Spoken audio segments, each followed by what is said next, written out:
Միանտապանում հյուրընկալել է միջազգային եւ անվտանգության հարցերի հայկական ինստիտուտի փորձագետ, քաղաքագետ Դավիթ Ստեփանյանին։ Պարոն Ստեփանյան, շնորհակալ եմ հրավերն ընդունելու համար։ Բարև։ Եվրամիությանը Հայաստանի անդամակցության գործընթացի մեկնարկի օրինագծի քվեարկությունը 3 հետաձգվեց, կարծես թե տեխնիկական խնդիրների պատճառով։ Աշխարհում առկա իրավիճակի ֆոնին, երբ Թրամփի վարած քաղաքականության հետևանքով Եվրոպան կանգնած է խնդիրների առջև, որքանով է շարունակում Հայաստանի համար արդիական մնալ այս օրինագծի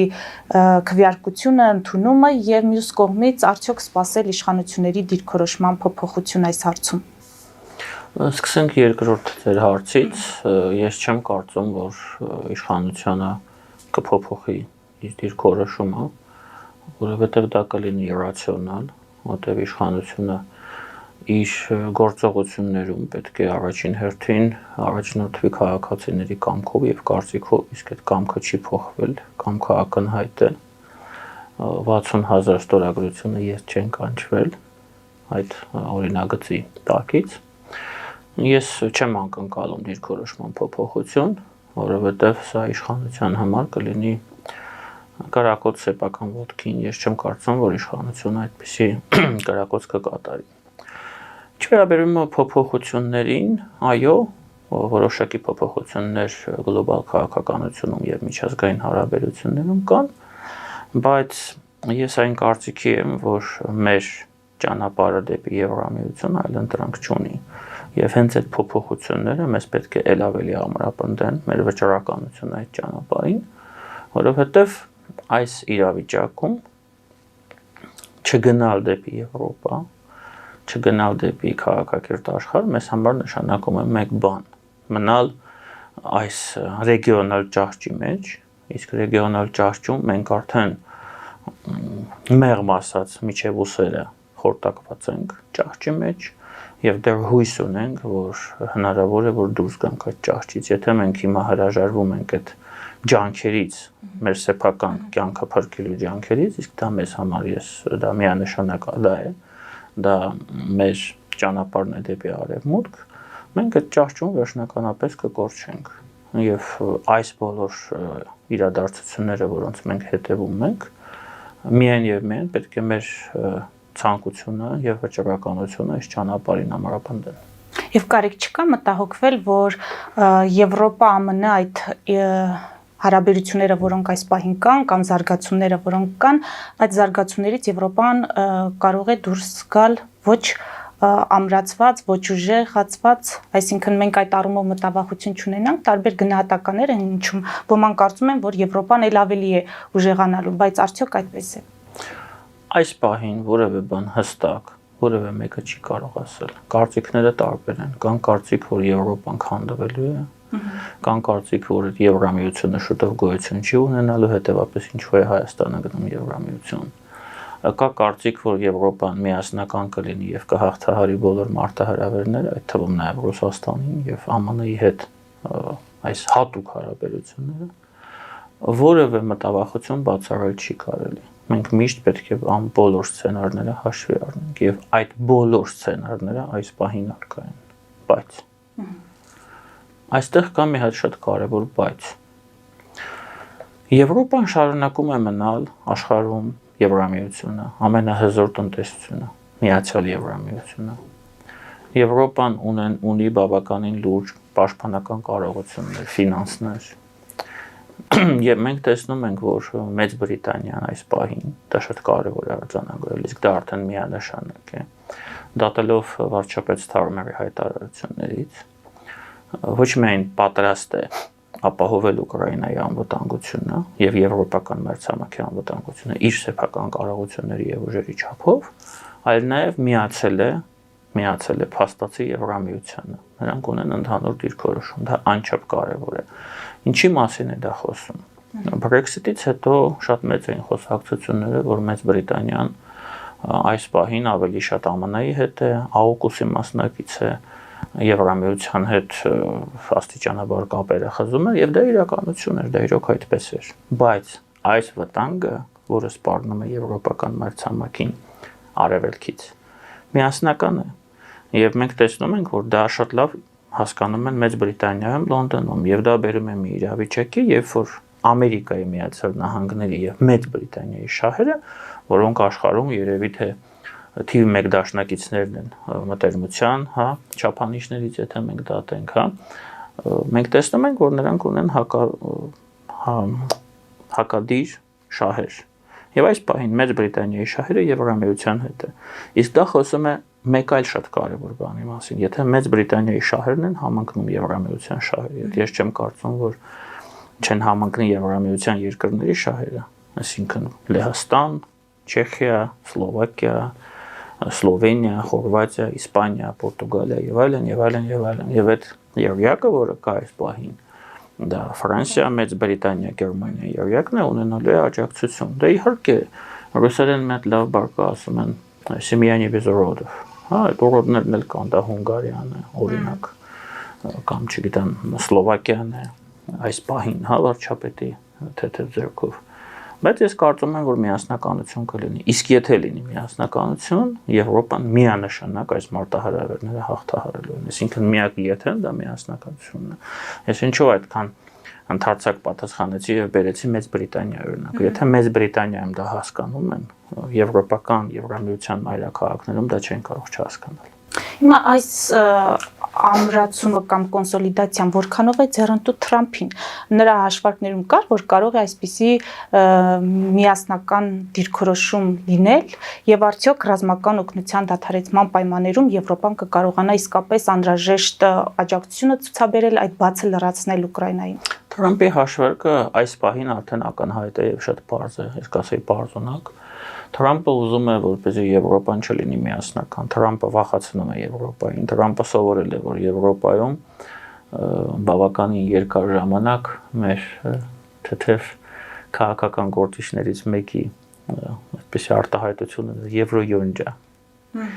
Գիտեք, եվրոյոնջաների ժամանակը անցել է։ Եվ այստեղ Թրամփի հաշվարկը ես չեմ կարծում, որ կարդարանա։ Իսկ եթե Եվրոպան միասնական եղավ, կարող է վաղ այնպես լինել, որ ԱՄՆ-ն իզոլացված մնա միջազգային շատ լուրջ իրավիճակներից, միջազգային հարաբերություններից եւ ամենակարևորը եվրոպական մարտհամակներից։ Սա Ամերիկայի համար հավասարազոր է աշխարհաքաղաքական խոշոր պարտություն։ Եվ այդ պարտությունը, եթե դա տեղի ունենա, ես վստահ եմ, որ դեմոկրատները միանգամից կկապեն Թրամփի հետ եւ դա լինելու է իրական։ Եվ դա չի կարող իր հետևանքները չունենալ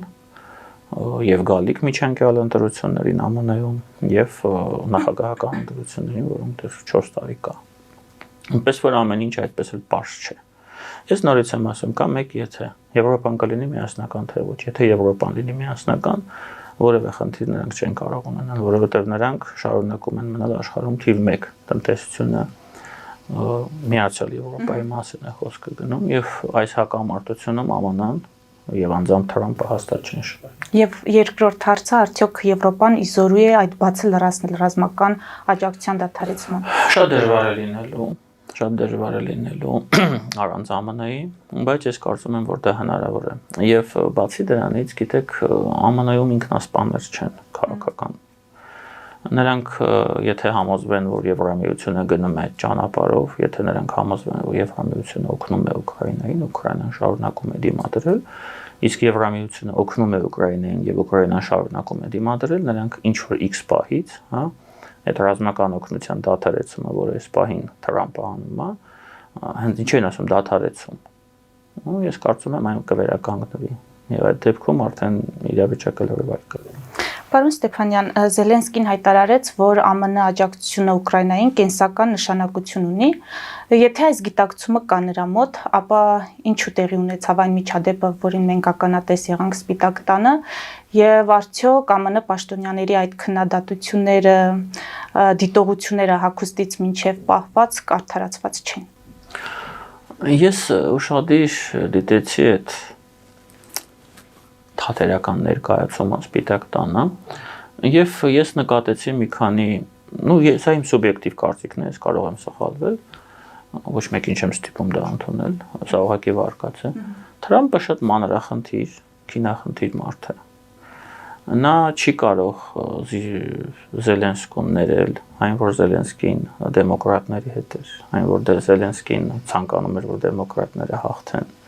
այն որ Զելենսկիի հարաբերությունները Բայդենի եւ դեմոկրատական ադմինիստրացիայի հետ շատ ավելի լավն է, քան թե իր հետ։ Թրամփը պահում է իրեն որպես նեղացած երեխա։ Եվ հաշվի առնելով Թրամփի տարիքը, որը շատ պատկառելի է դեպ քաղաքական գործի համար, այդ երեխա եւ մեծահասակ անալոգիան ես կարծում եմ տեղին է։ Ամենակարևորը այս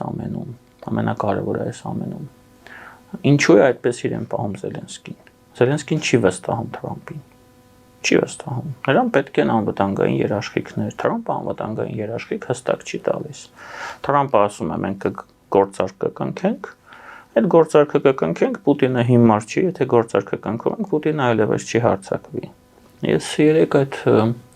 անալոգիան արդեն առիթ ունեցա տանեի, հիմա նորից դա կանեմ։ Իրավիճակը իհարկե մասշտաբները տարբեր են, բայց շատ նման է 20 թվականի նոյեմբերի 9-ին, երբ որ Նիկոլ Փաշինյանը ստորագրեց մի փաստաթուղթ, որի հետագա ճակատագրի իրականացման վրա որևէ լծակ չուներ։ Եվ մենք տեսանք դա ինչի բերեց։ Հիմա նույն բանը մենք կարող ենք ասել Զելենսկու մասին։ Զելենսկին չի ցանկանում ստորագրել նախակապիտուլյացիա։ Իսկ այս պայմանագիրը Ուկրաինայի համար դա նախակապիտուլյացիա է։ Ինչու՞։ Որովհետև եթե Զելենսկին դա ստորագրում է, հետագա ընթացքը կոնֆլիկտի կառավարման Զելենսկին չի տնօրինելու կամ տնօրինելու է մասամբ։ Առաջին հերթին, եթե Եվրոպան այդ ձեռքերը լվա։ Տնօրինելու է Թրամփը եւ Պուտինը, որոնք կարող են պայմանավորվել նրա մեջքի ետևում, կարող են սկսել տարածքներ կիսել ուկրաինական տարածքների մասին։ Այսինքն անել այն, ինչ անում էր Պուտինը, Էրդողանը եւ Ալիևը հետ, այո, մեր գլխին, ինչը կոչվում էր փարոխիզացիա, ինչը կոչվում էր 22 թվականի ջերմուկ եւ այլն, եւ ինչը ավարտվեց Արցախի հայաթափմամբ։ Զելենսկին այդ ամենը տեսել է ժամանակին։ Ես նորից եմ ասում, մասշտաբները տարբեր են, բայց դա շատ նման է իր էությամբ եւ իր բովանդակությամբ։ Ապես որ այդ վստահության պակասն է, ես կարծում եմ, թիվ 1 խնդիրը, որ Զելենսկուն ստիպել է հրաժարվել այդ գործարքից այս պահին։ Իրավիճակը, սա շատ կարևոր է նշել, իրավիճակը կարող է փոխվել եւ այդ պայմանագիրը կարող է կնքվել, եթե Թրամփը այդ երաշխիքները տա։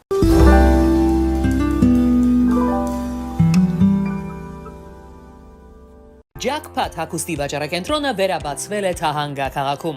Նոր տեսականի, նոր արժեքներով ու նոր զեղչերով։ Եվրոպական հագուստ եւ կոշկեղեն կանանց, տղամարդկանց եւ երեխաների համար։ Օծանելիք, ճամպրուկներ, պայուսակներ, գիշերանոցներ, գոտիներ եւ դրամապանակներ։ Մեծ ապրանքատեսականի, մեծ զեղչերով։ Համեցեք Jackpot Թահանգայում։ Հասցեն 7057 Foothill Boulevard։ Հեռախոս 818 813 2252։ Jackpot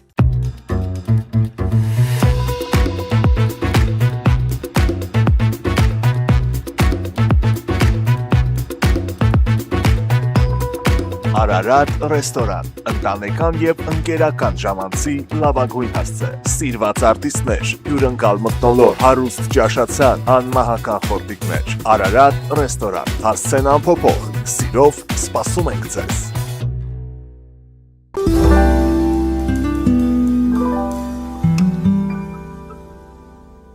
Պայմանագիրը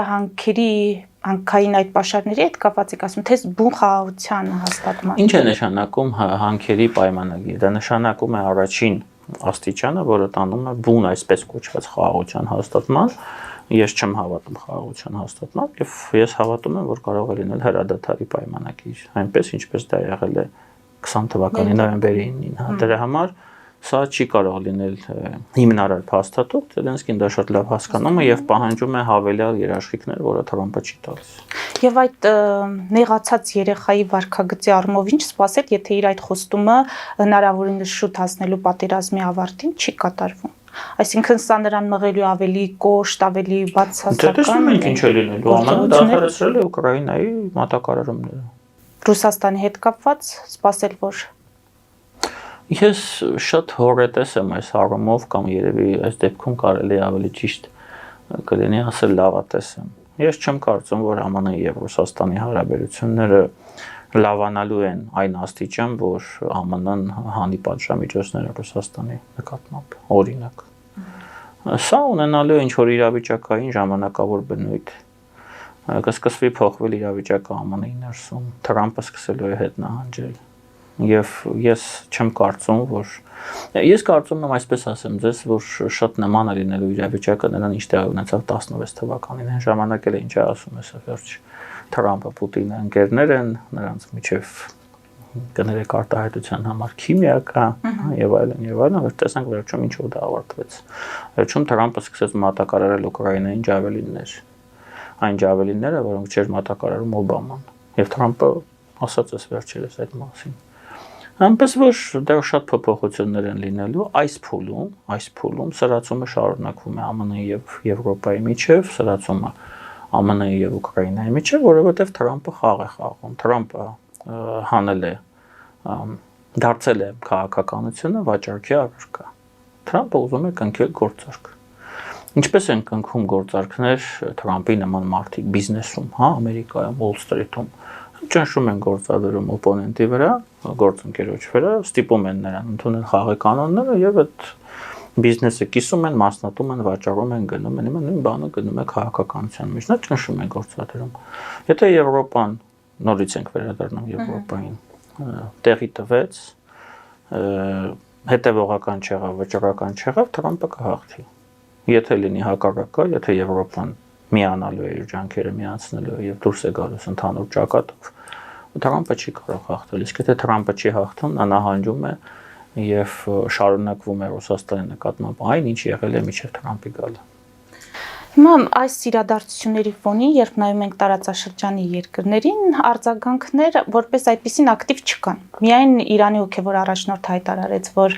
ԱՄՆ-ի եւ Եվրոպայի վրա հույս դնողները պետք է նայեն Ուկրաինային։ Մենք ունենք Էրդողանի հայտարարություն, որ աշխատում է հայ-ադրբեջանական այդ խաղաղության համաձայնագրի ստորագրման ուղղությամբ, նաև հայ-թուրքական հարաբերությունների կարգավորման ուղղությամբ, Բաքվից քաղաքական հայտարարություններ, որքանով ես եմ հետևել առանձնապես չկան, միայն արձագանքում են շինծու դատավարություններին, սա ինչի մասին է վկայում տարածաշրջանի այս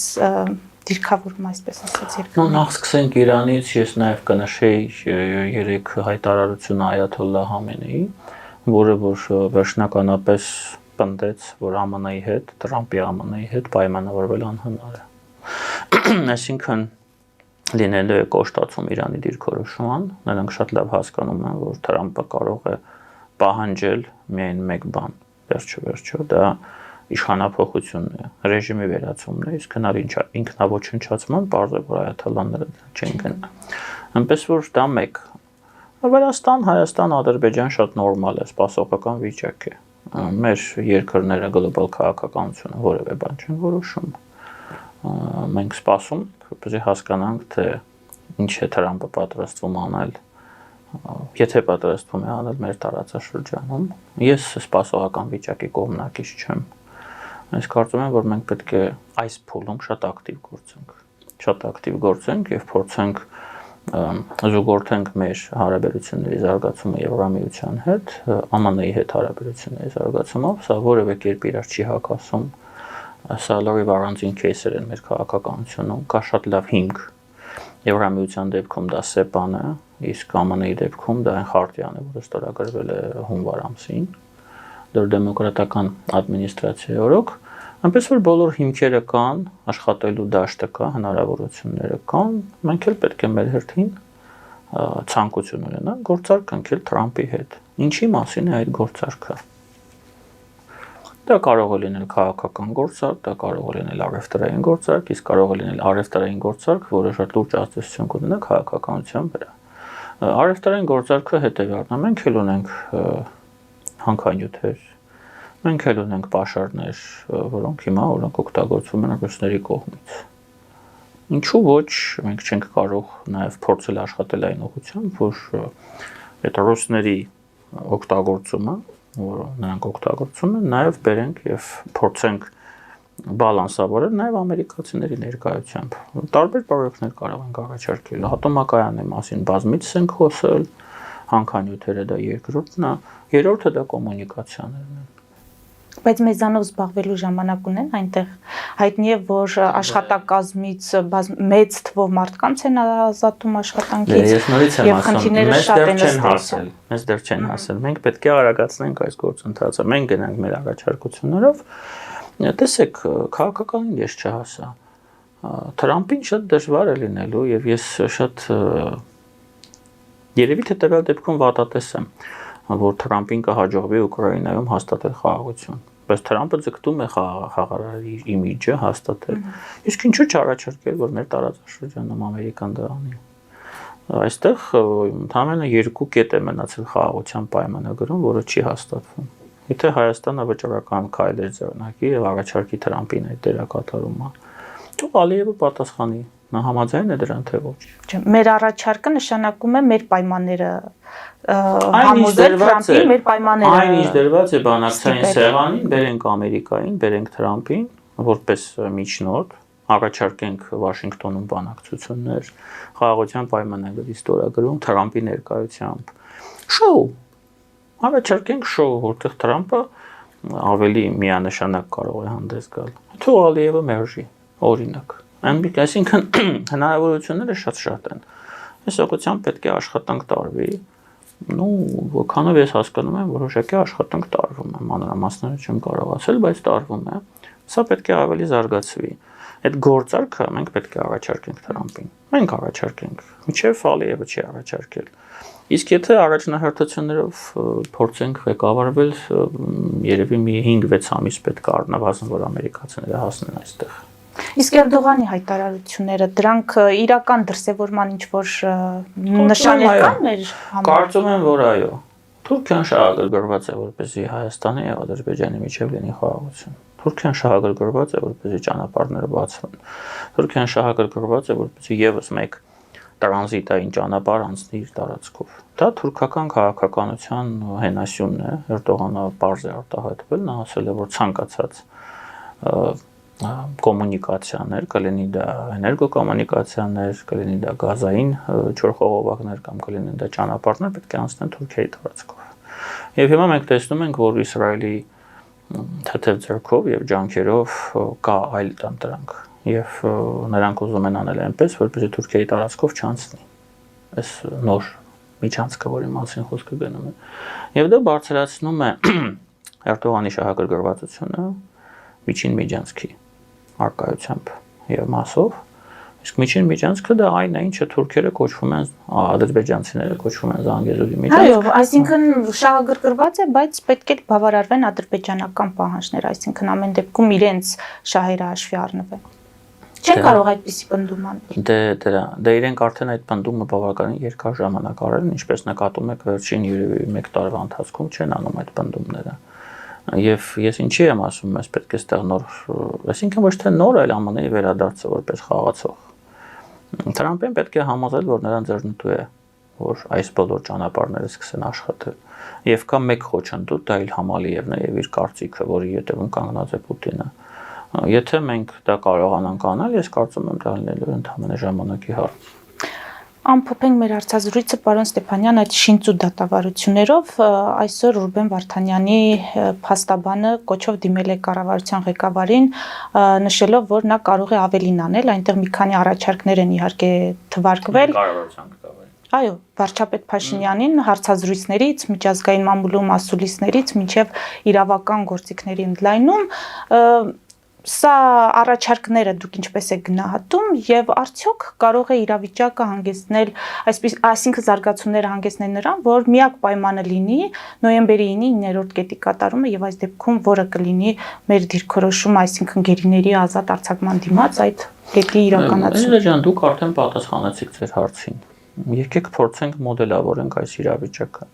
ենթադրենք որ Նիկոլ Փաշինյանը դիմում է Իլհամ Ալիևին Ինչ է անելու Իլհամ Ալիևը, ես ասեմ Ալիևը սպասում է այդ դիմումին։ Իլհամ Ալիևը բերելու է եւ դարձնելու է գերիների հարցը բանակցություններում սակարկման առարկա։ Առևտրի հերթական կետ։ Ամենից տանում է դրան։ Դե իհարկե, ասել է փոխարեն ինչ ես տալիս։ Հիմա այդ բոլորին ազատում են, փոխարեն ինչ ես տալիս։ Զանգեզուրի միջանցք կլինի թե ոչ, դուք ասացիք։ Դուք որպես Հայաստանի Հանրապետության քաղաքացի դրան համաձայն եք։ Ես համաձայն չեմ։ Եվ ես չեմ կարծում, որ կա որևէ ողջամիտ մարդ, ես շատ եմ հարգում մարդու իրավունքները, ես շատ եմ ցավում մեր գերիների համար, ես տեսնում եմ ինչ է կատարվում այնտեղ, այդ խեղկատակությունը, ես տեսնում եմ, որ մարդկանց տանջում են, ես տեսնում եմ, որ շփոթված վիճակ է, բայց մենք պետք է փորձենք, եթե մենք խոսում ենք քաղաքականության մասին, եկենք առաջնորդվենք քաղաքական կատեգորիաներով։ Հայաստանի ինքնիշխանության եւ անկախության վերացումը արդյոք այն գինն է, իսկ Զանգեզուրի միջանցքը դա է նշանակում, ես բազմիցս եմ այդ մասին խոսել, որը մենք որպես հասարակություն, որպես ժողովուրդ, որպես ազգ պատրաստ ենք վճարել մի քանի տասնյակ գերիների ազատման մասին կամ մի քանի 100 գերիների ազատման համար։ Ես այսպեսի հարց եմ բարձրացնում։ Ես որպես քաղաքացի դրան պատրաստ չեմ, ես դա չեմ ողջունում։ Եթե կան մարդիկ, որոնք ողջունում են, դա իրենց իրավունքն է, եւ ես կարծում եմ, որ մեր իշխանությունը այնքան ողջամիտ է, որ այս հարցում շարժվելու է քաղաքական կատեգորիաներով, այլ ոչ թե գտհասրտությունով կամ մարդու իրավունքներով պաշտպանության ցանկությամբ, եւ այս իրավիճակում թիվ 1 պարտքն է Նիկոլ Փաշինյանի եւ Հայաստանի կառավարության թիվ 1 պարտքն է Հայաստանի շահերը պաշտպանելը։ Հայաստանի շահեր պաշտպանել նշանակում է ոչ մի դեպքում չքննարկել Զանգեզուրի միջանցք ընդհանրապես։ Կամ ինչ որ պայմանը կամ ռեալ հնարավորություն դա է։ Կամ ինչ որ տարածքային զիջումներ թեկուզ։ Հայաստանի Հանրապետության տարածքները չեն կարող լինել սակարկման առարկա։ Մենք առանց այդ էլ այս պահին 200 քառակուսի կիլոմետր օկուպացված տարածք ունենք Ադրբեջանի կողմից, եւ մենք պետք է մտածենք, թե ինչպես ենք դա հետ բերելու։